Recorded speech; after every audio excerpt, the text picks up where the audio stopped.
Why Tibetan women can have more than one husband. One woman and two husbands, sometimes even three. Sounds like a fantasy, right?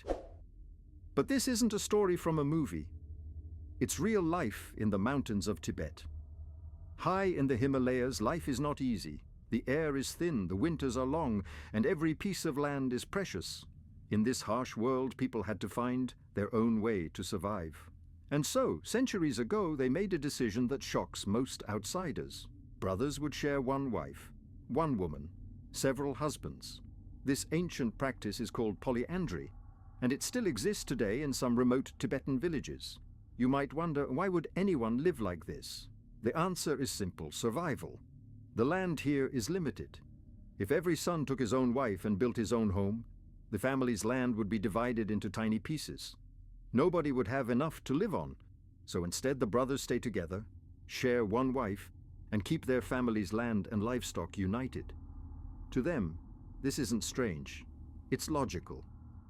Life in the mountains is too hard to fight alone. In most families, the eldest brother chooses the wife, and the younger brothers later become her husbands as well. The woman treats all of them equally, and jealousy is rarely spoken of. They see themselves as one unit, one home, one family. When a child is born, no one asks who the father is. All the men are fathers. The child belongs to everyone. There's a story about a woman named Lhamo. She lives with her three husbands, three brothers.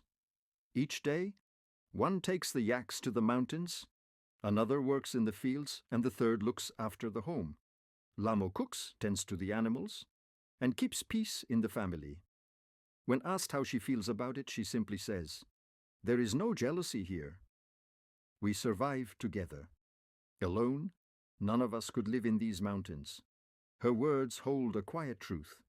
For the people of Tibet, love is not always about romance. It's about unity and survival. But times are changing.